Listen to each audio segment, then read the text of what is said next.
culture et d'information. Une petite lueur d'espoir dans le conflit Israël-Hamas avec cette possible entente. On échange des otages du Hamas contre une trêve humanitaire de la part d'Israël. On va parler de tout ça avec Normand Lester, qui est blogueur au Journal de Montréal, Journal de Québec. Normand, les chances que ça se produise et que ce soit, disons, porteur d'espoir, c'est quoi d'après toi?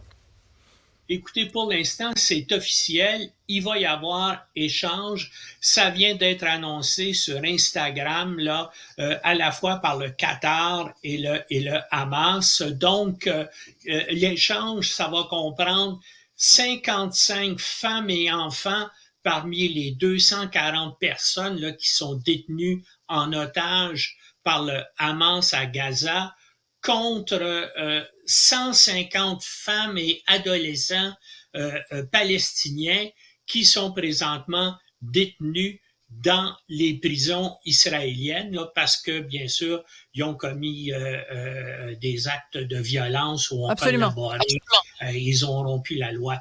Donc, c'est officiel, maintenant, ça va se faire.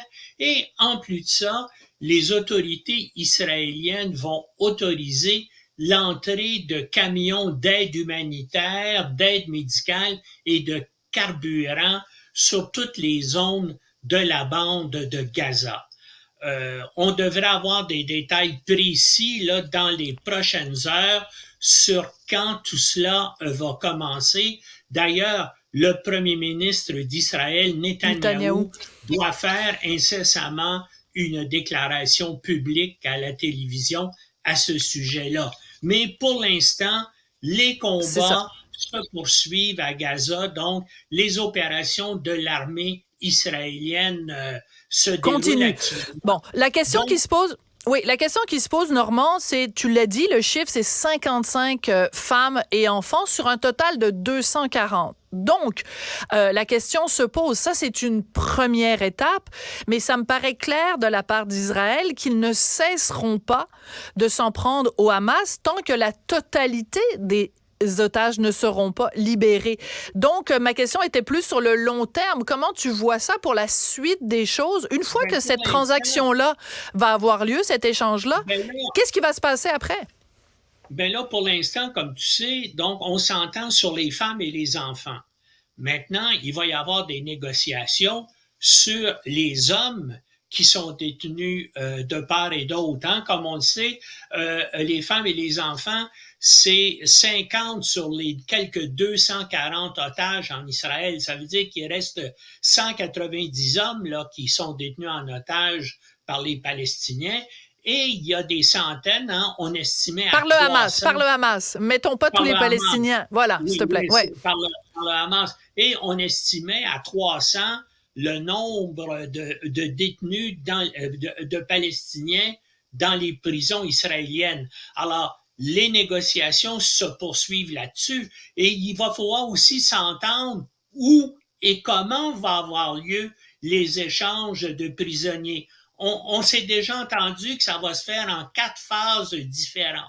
Donc, en 4 jours différents, l'aviation israélienne a annoncé que lorsque l'accord serait entendu sur 6 heures, parce qu'il va y avoir des périodes de 6 heures chaque jour qui vont permettre les échanges. Pendant ce temps-là, bien sûr, il n'y aura pas de tir d'artillerie d'Israël et l'aviation israélienne n'interviendra pas non plus à Gaza.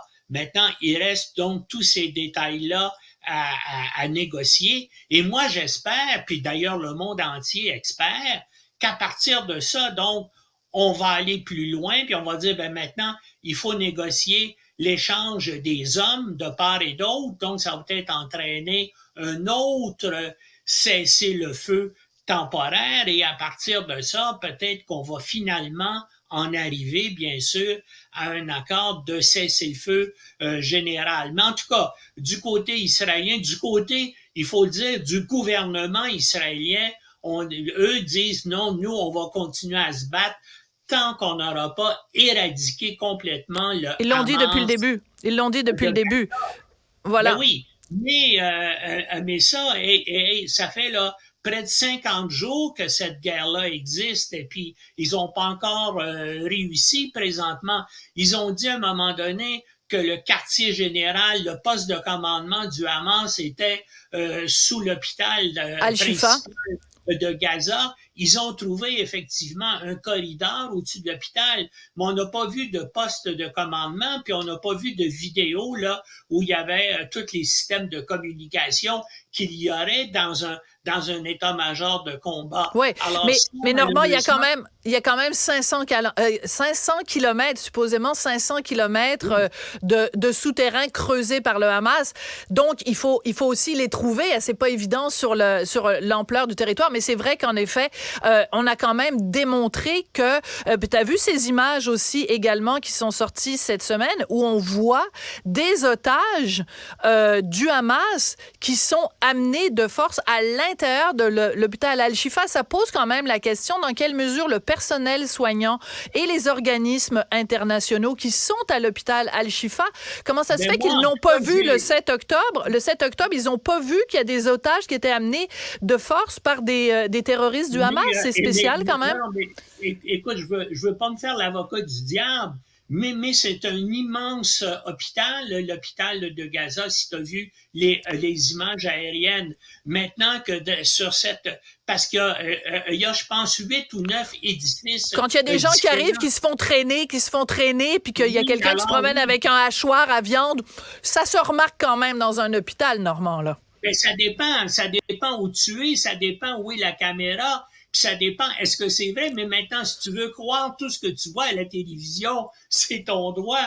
Moi, j'ai tendance à me poser des questions, surtout justement qu'on n'a pas trouvé de poste de commandement, de poste d'état-major en dessous de l'hôpital. Mais en tout cas, c'est possible effectivement qu'il y ait eu des prisonniers qui soient passés par là, parce qu'il y a des prisonniers qui étaient blessés notamment. Des otages, oui. Mais c'est absolument secondaire. Ce qu'il faut espérer maintenant, c'est que la communauté internationale, puis je dis la communauté internationale, dans le fond, les seuls qui peuvent mettre un holà à ces opérations militaires-là, ce sont les États-Unis, c'est le président Biden. Si Biden téléphone à Netanyahou et puis lui dit « assez, c'est assez », et les pressions augmentent sur les États-Unis, à la fois par les alliés des Américains à l'extérieur et aussi dans l'opinion publique américaine et du côté du Parti démocrate, là, il y a des gens qui font de plus en plus pression